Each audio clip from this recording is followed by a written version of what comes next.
إن الحمد لله نحمده ونستعينه ونستغفره ونعوذ بالله من شرور أنفسنا ومن سيئات أعمالنا من يهده الله فلا مضل له ومن يضلل فلا هادي له أشهد أن لا إله إلا الله وحده لا شريك له وأشهد أن محمدا عبده ورسوله يا أيها الذين آمنوا اتقوا الله حق تقاته ولا تموتن إلا وأنتم مسلمون يا أيها الناس اتقوا ربكم الذي خلقكم من نفس واحدة وخلق منها زوجها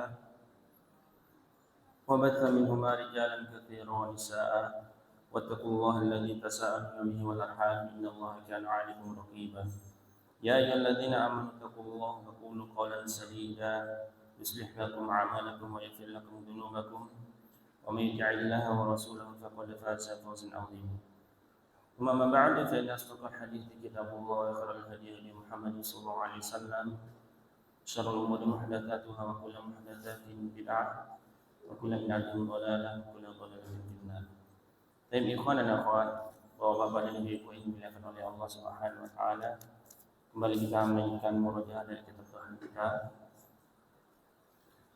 Hari ini kita sampai kepada bab jadi tentang pembahasan orang-orang yang mengingkari nikmat Allah Subhanahu wa taala.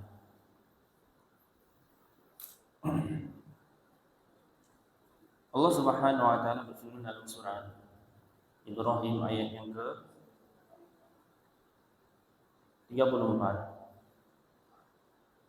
Wa in ta'uddu ni'matallahi la tuhsuha. Seandainya kalian menghitung nikmat Allah, maka kalian tidak akan sanggup untuk menghitungnya.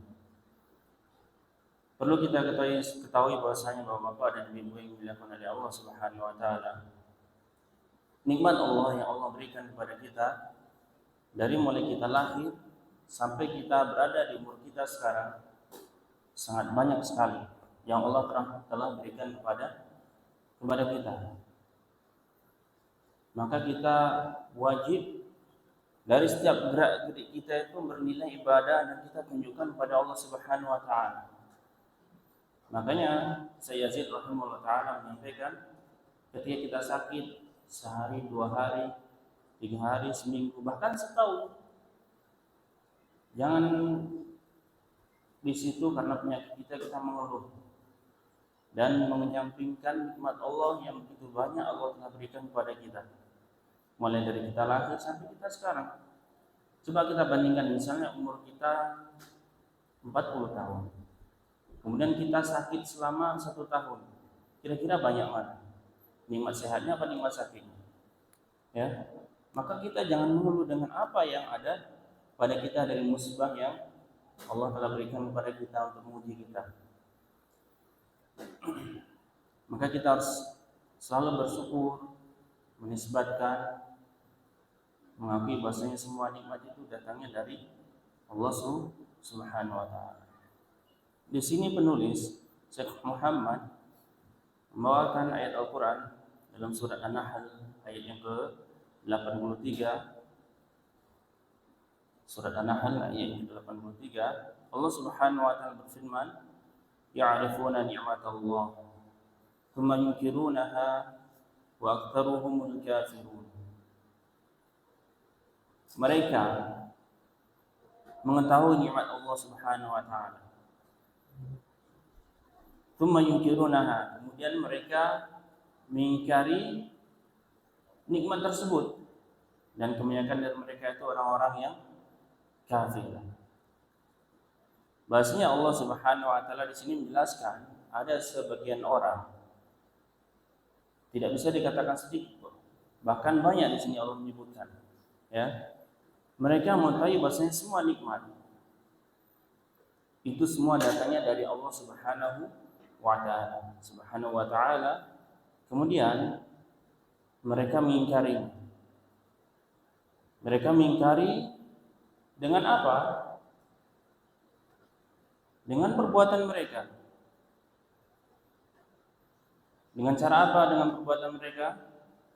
Dengan cara mereka menyembah kepada selain Allah Subhanahu wa taala. Ini mengingkari nikmat Allah Subhanahu wa taala dengan perbuatannya itu menyembah kepada selain Allah. Ini pengingkaran yang sangat buruk. ya, sangat buruk. Ini yang paling terburuk. Misalnya apa? Ya orang selain agama yang beragama Islam tentunya. Ini mengingkari dengan perbuatan. Wa bi aqwalihim, dan dengan perkataan mereka. Mengingkari dengan yang pertama perbuatan, kemudian yang kedua perkataan. Dengan cara apa? Haitsu qalu hasal hadhihi ni'mah min Allah bi syafa'atil asnam.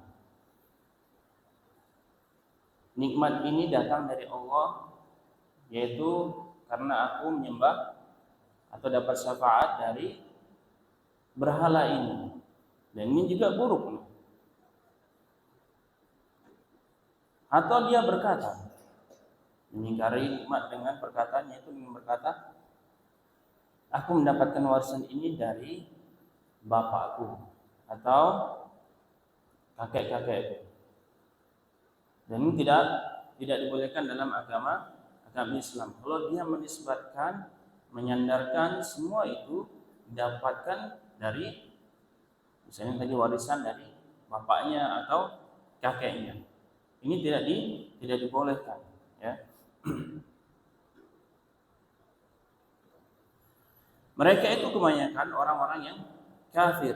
Kafir apa? Mereka mengingkari nikmat Allah Subhanahu wa taala.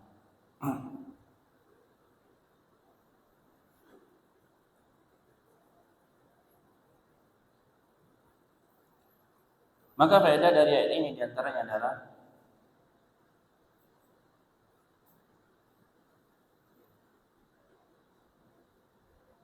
bahasanya orang-orang kafir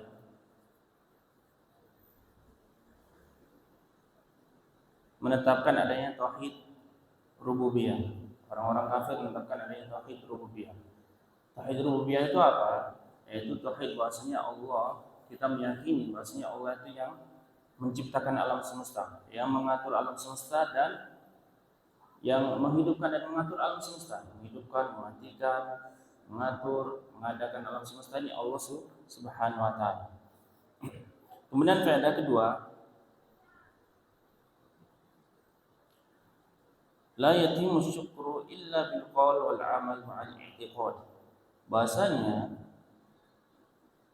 ketika seseorang bersyukur itu tidak akan sempurna kecuali dengan perkataan, perbuatan dan keyakinan. Jadi ketika kita bersyukur pada Allah Subhanahu wa taala, bukan cuma bilang syukur saja, kita tasyukuran, tapi harus dengan apa? Ya perkataan dengan apa? Ya kita berzikir kepada Allah Subhanahu wa taala. Seperti kita bangun tidur, apa yang kita baca?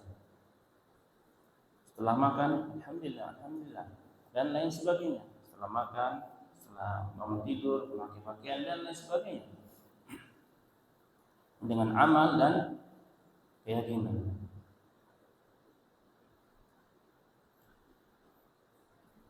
Faedah berikutnya isti'mal ni'amallahi bil ma'asi kufrun biha.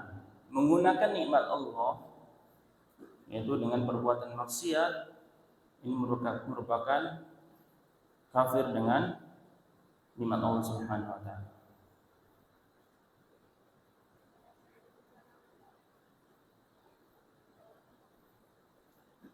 Maka kaitan ayat tersebut dengan bab pembahasan tentang orang-orang yang mengingkari nikmat Allah Subhanahu wa taala, yakni bahasanya bahwa siapa menisbatkan nikmat kepada selain Allah, maka dia telah kufur, mengingkari nikmat Allah tersebut. Dan kaitan bab tersebut dengan pembahasan kitab tauhid atau dengan tauhid adalah barang siapa yang menisbatkan nikmat kepada selain Allah, maka dia telah menjadikan sekutu bersama Allah dalam nikmat tersebut. Yang menganggap bahasanya yang memberikan nikmat itu adalah selain Allah, maka dia telah menjadikan sekutu.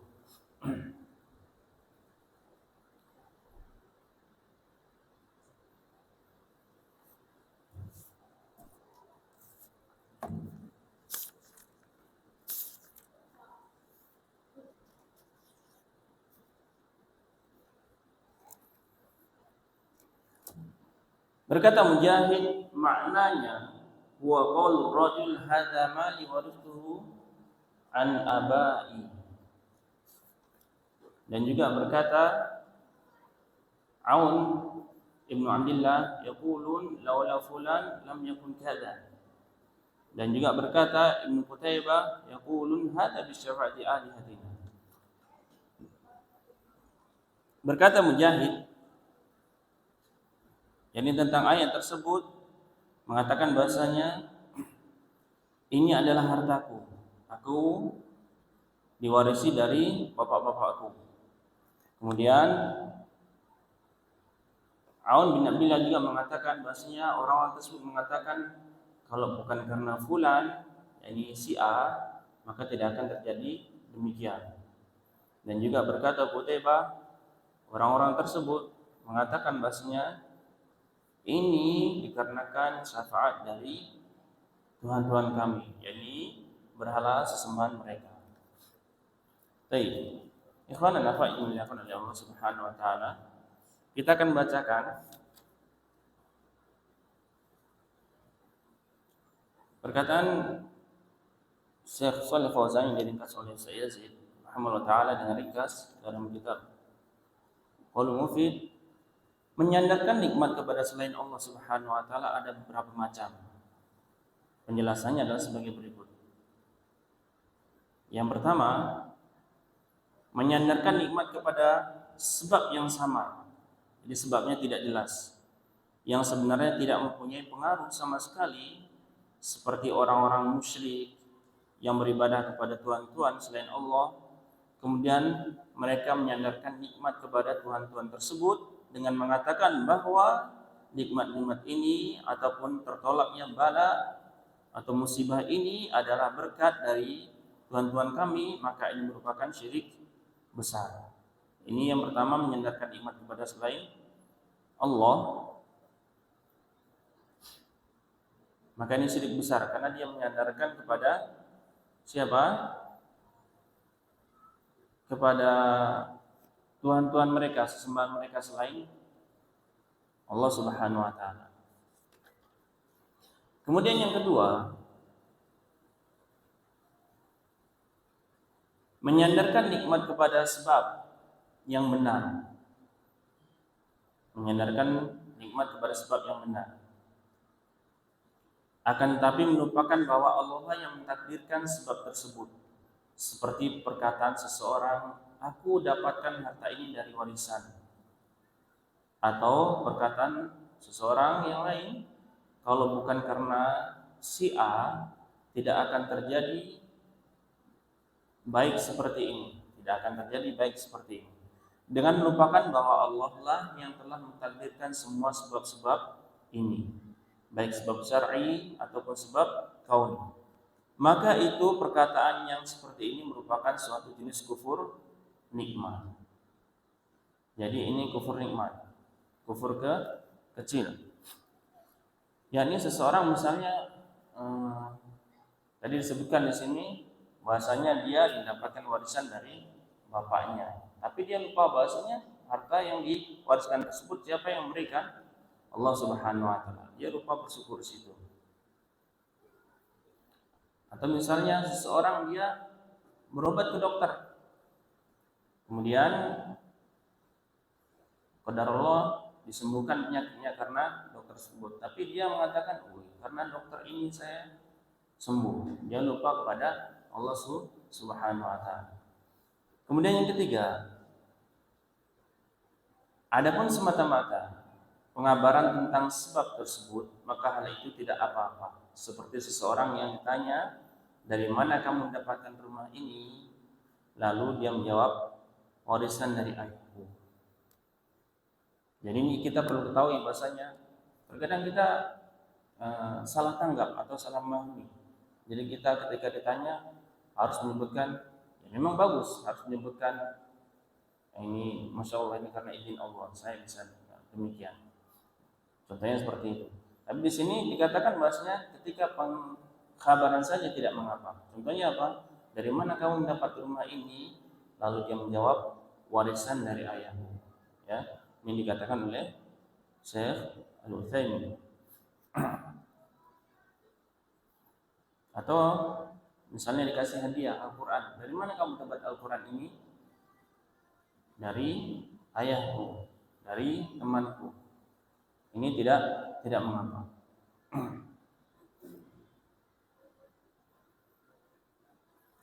Atau seperti pengabaran Nabi kita yang mulia sallallahu alaihi wasallam bahwasanya Abu Thalib berada di neraka yang dangkal sebagaimana beliau sallallahu alaihi wasallam bersabda, "Laula ana lakana fi darkil asfal minan nar."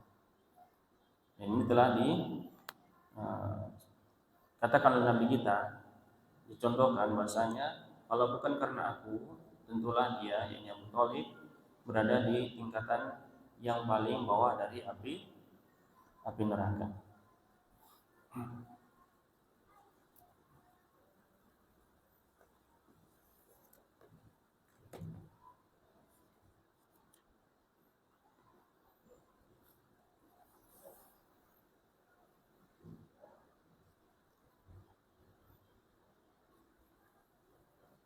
Kemudian waqala Abu Abbas ba'da hadits Zaid bin Khalid alladhi fihi anna Allah Ta'ala qala asbaha min ibadi mu'minun bi wa kafirun amma mu'minun bi mutirna bi fadlillahi wa rahmatihi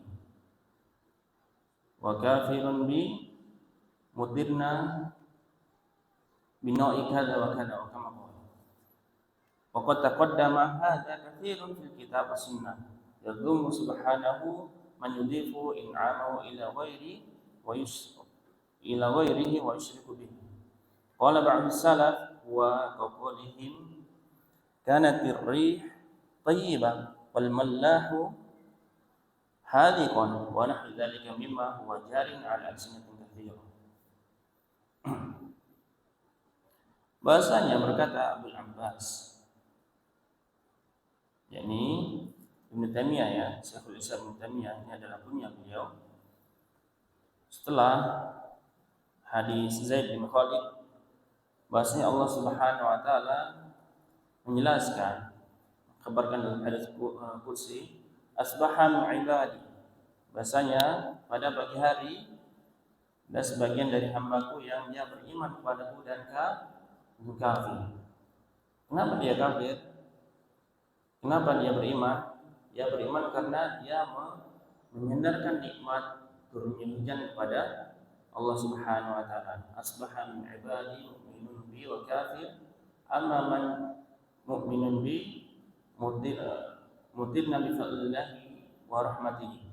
Jadi orang yang beriman kepada Allah, dia mengatakan ketika diturunkan hujan, dia mengatakan bahwasanya aku diberikan hujan karena keutamaan dari Allah dan rahmat dari Allah Subhanahu wa taala. Sedangkan yang kafir karena dia menyandarkan turunnya hujan kepada bintang, maka ini kafir kepada Allah Subhanahu wa taala. Dan itulah telah kita bacakan hadisnya, ya, di bab yang 30.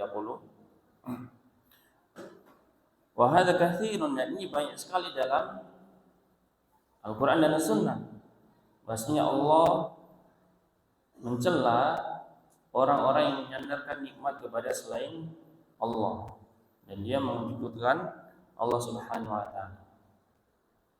Berkata sebagian salaf, sebagian orang terdahulu mengatakan bahasanya ini seperti perkataan seseorang, bahasanya kanat rihut thayyibah, anginnya bagus, wal mallahu hadiqun, dan nahkodanya ini pandai, wa nahnu dzalika mimma huwa jarin 'ala alsinatin katsira, yang serupa yang sebagaimana banyak dikatakan oleh kebanyakan manusia.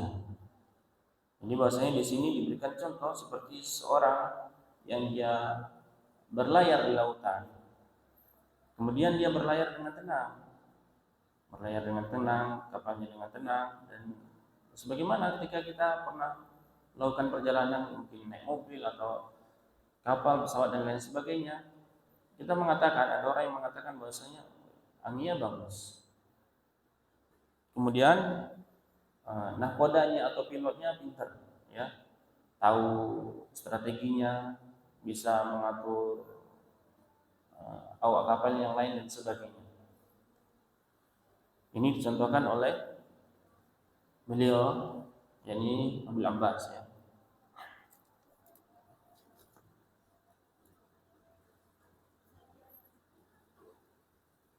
Menyandarkan nikmat kepada sebab, bukan kepada pencipta, itu sangat buruk. Ini ada 3 alasan. Ini disebutkan oleh Syekh Utsaimin juga, ya. Menyandarkan nikmat kepada sebab, bukan kepada pencipta, ini Allah, ini sangat buruk dengan 3 alasan. Yang pertama adalah yang menciptakan sebab-sebab ini adalah Allah, maka kewajiban kita adalah bersyukur kepada Allah Subhanahu wa taala dan menyandarkan nikmat kepada Allah. Ini sebab yang pertama, yaitu menyandarkan nikmat kepada sebab semata, ya. Bahasanya yang menciptakan sebab tersebut adalah Allah, maka kita harus bersyukur kepada Allah semata. Kemudian yang kedua, sebab terkadang tidak memberikan pengaruh seperti disebut dalam Sahih Muslim. Misalnya kita berobat ke dokter, kemudian diberikan obatnya tidak berpengaruh, ya. Dan ini telah disebutkan contohnya dalam Sahih Muslim. Nabi kita yang mulia Nabi Muhammad SAW bersabda, "Laisatis sana bi alla tumtaru walakin sana an tumtaru wa tumtaru wa la tunbitul ardu syai'an." Peceklik itu bukan hanya kalian tidak diberi hujan. Peceklik itu bukan hanya kalian tidak diberi hujan. Akan tetapi peceklik bisa karena kalian diberi hujan dan diberikan hujan tetapi tanah tidak menumbuhkan sesuatu apapun. Ya. Berarti sudah ada sebabnya belum tadi? Hujan sudah turun. Ya, hujan sudah turun.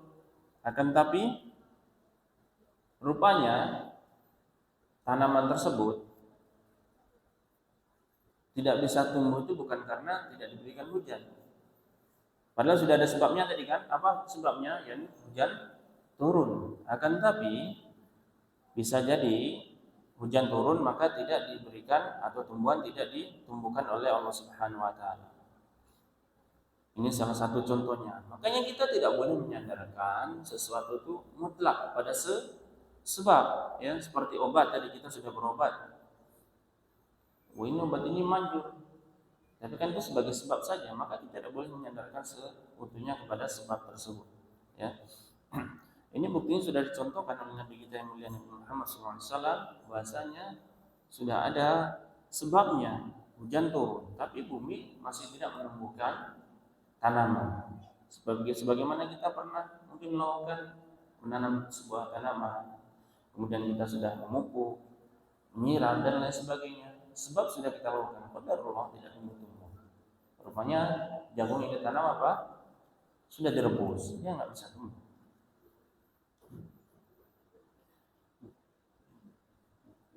Baik. Kemudian yang ketiga,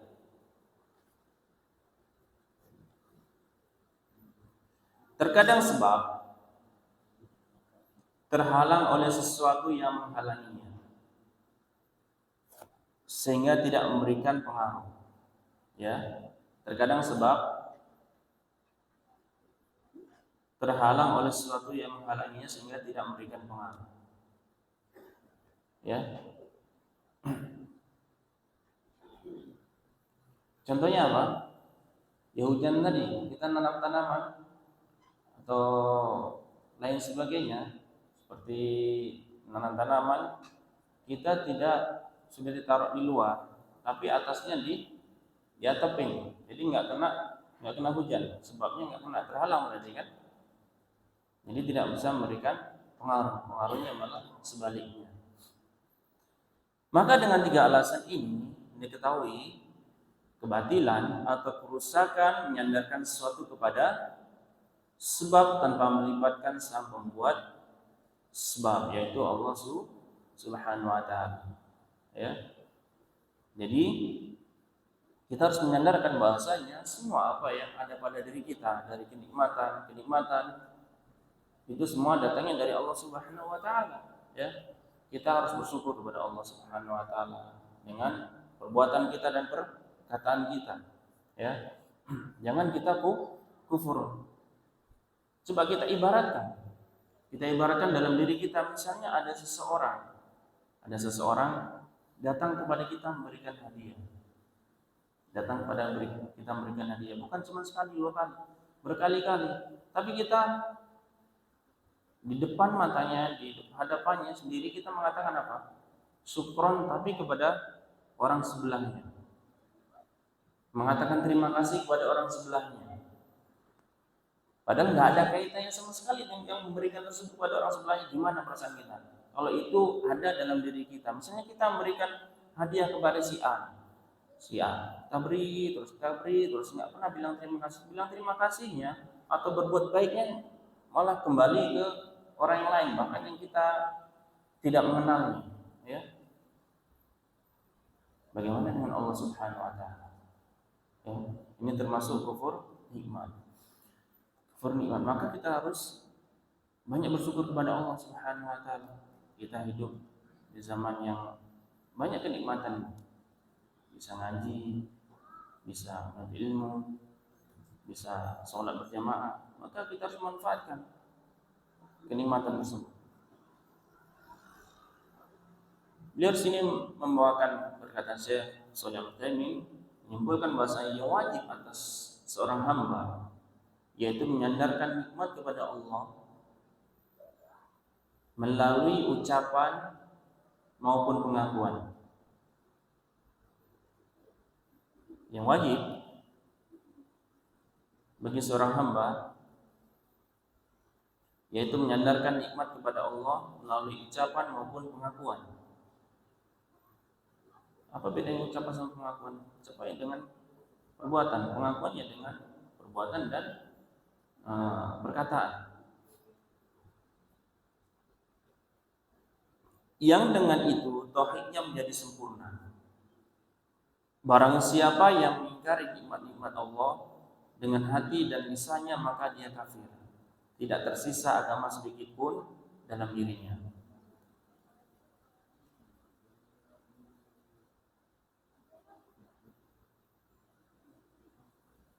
Hafalnya bukan perkataan Syekh Shalih Al-Utsaimin, tapi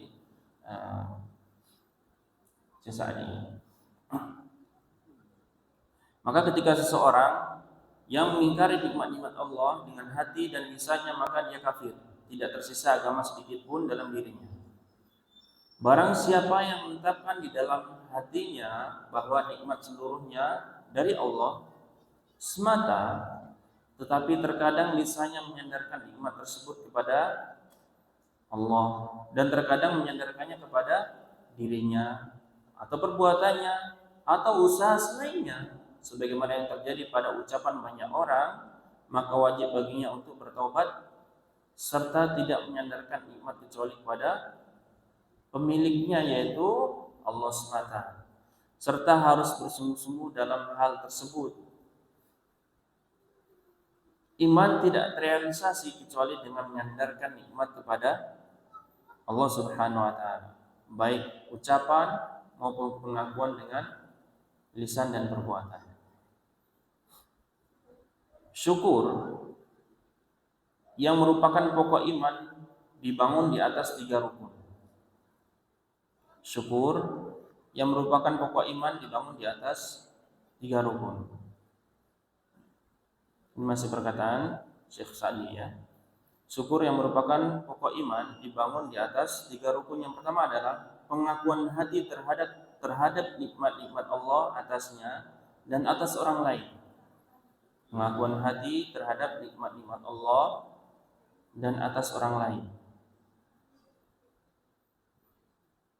Kemudian yang kedua, membicarakannya dan memuji Allah atas nikmat tersebut. tahadduts bi nikmat, ya, membicarakan nikmat tersebut, memuji Allah. Yang ketiga, nikmat tersebut membuatnya dalam ketaatan dan ibadah kepada Allah Subhanahu wa taala. Jadi ketika kita diberikan nikmat, kita harus melaksanakan tiga hal tersebut. Ini kita mengakui itu dari Allah Subhanahu wa taala, baik nikmat yang diberikan kepada kita atau orang selain kita. Dan kita ada hadap nikmat, kita membicarakan nikmat Allah Subhanahu wa taala dengan cara apa? Kita memuji Allah. Dan membicarakan, tidak harus membicarakan kepada semua orang, ya. Kemudian yang ketiga, gunakan nikmat tersebut pada ketaatan kepada Allah Subhanahu wa taala, beribadah kepada Allah Subhanahu wa taala. Ini kesimpulan dari bab ini. Maka kita harus banyak-banyak bersyukur kepada Allah Subhanahu wa taala sebagaimana Nabi kita yang mulia Nabi Muhammad SAW banyak sekali mencontohkan. Kita bangun tidur harus bersyukur. Setelah makan harus bersyukur, makan pakaian harus bersyukur. Dan ini kita harus bukan cuma setelah makan diam-diam saja, kita berusaha baca doanya. Kalau nggak hafal, berusaha dihafal. Belum hafal, tempel doanya di dinding. Itu untuk pelajaran kita bersama-sama. Kita harus ajarkan kepada anak-anak kita. Bangun tidur, alhamdulillahilladzi ahyana ba'da ma amatana wa ilaihi nusyur. Ini semuanya Nabi kita ajarkan agar apa? Agar kita tidak lupa bahwasanya semua ini nikmat ini kita bisa bangun dari tidur kita itu dari Allah. Kita bisa selesai makan mendapatkan nikmat makan dari Allah. Kita bisa memakai pakaian dari Allah. Ya. Ya. Kita lapar, kita tidak punya pakaian itu disebutkan oleh Allah. Makanya kita harus minta kepada Allah, ya. Jadi kita harus minta kepada Allah semuanya. Dan kita pun ketika ditimpa musibah kita harus apa? Ya, bersyukur kepada Allah. Alhamdulillah ala kulli hal. Kita harus bersyukur kepada atas suatu. Kalau kita melihat mungkin masih banyak musibah atau penyakit yang lebih parah menimpa manusia atau orang lain daripada kita. Makanya kita harus bersyukur atas semua nikmat yang Allah berikan kepada kita.